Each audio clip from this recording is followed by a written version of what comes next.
देखिए एक्सरसाइज 3.1 का question number 3 हम लोग सॉल्व करने वाले हैं।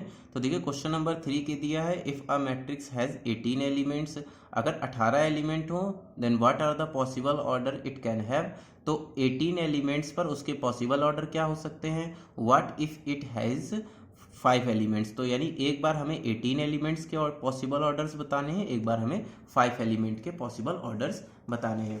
तो चलिए हम लोग ये वाला क्वेश्चन कर लेते हैं। हमसे पहले कहा गया है कि एलिमेंट यहाँ पर कितने दिए गए हैं, एलिमेंट हमें कितने दिए गए हैं, 18 दिए गए हैं। तो पिछले क्वेश्चन में मैंने आप लोगों को बताया था कि जब भी एलिमेंट्स आते हैं तो वो आते कहाँ से हैं, जब हम लोग रो इंटू कॉलम कर देते हैं, रो इंटू कॉलम कर देते हैं, क्योंकि हम जब भी ऑर्डर को मल्टीप्लाई करते हैं तभी हमें क्या मिलता है, एलिमेंट मिलता है। और जब भी हमें क्या कहते हैं, एलिमेंट से ऑर्डर बनाने होते हैं तो हम लोग उसके क्या करते हैं, फैक्टर्स निकालते हैं।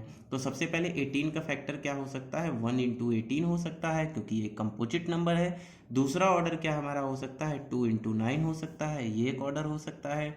तीसरा ऑर्डर क्या हो सकता है, 3 इंटू 6 ऑर्डर हो सकता है। उसके बाद में 3 और 6 के बीच में ऐसा कोई भी नंबर नहीं है जो इस 18 को काट देता है। तो इस तरीके से हमें क्या मिल गए, 3 इस तरीके से मल्टीपल मिल गए, लेकिन 3 तो मिले हैं, ऑर्डर कितने होंगे, 6 होंगे, क्योंकि एक बार हम लोग इस तरफ से ऑर्डर लिखेंगे और एक बार हम लोग इस तरफ से ऑर्डर लिखेंगे। तो पॉसिबल ऑर्डर कितने हो जाएंगे, पॉसिबल ऑर्डर कितने हो जाएंगे, यानी सबसे पहला पॉसिबल ऑर्डर 1 इंटू 18 हो गया, दूसरा ऑर्डर क्या हो गया, 2 इंटू 9 हो गया, तीसरा ऑर्डर क्या हो गया, 3 इंटू 6 हो गया, अगला ऑर्डर क्या हो गया। अब रिवर्स मिलेंगे, रो इंटू कॉलम, रो इसको मानेंगे कॉलम इसको मानेंगे, तो 6 इंटू 3 हो गया, अगला ऑर्डर क्या हो गया, 9 इंटू 2 हो गया, 9 इंटू 2, और नेक्स्ट ऑर्डर क्या हो गया, 18 इंटू 1।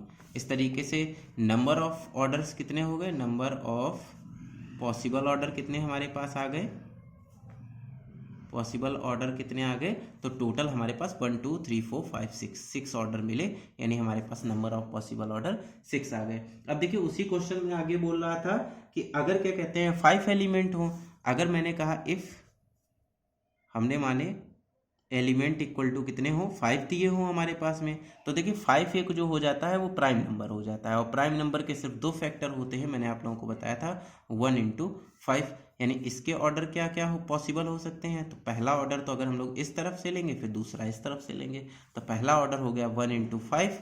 और आप लोग कमेंट करके बताइए ये कौन सी मैट्रिक्स बनेगी, रो मैट्रिक्स या कॉलम मैट्रिक्स। और दूसरा ऑर्डर है 5x1, तो आप लोग बताइएगा 5x1 का ऑर्डर क्या होगा, रो मैट्रिक्स में आएगा या कॉलम मैट्रिक्स में आएगा। ठीक है।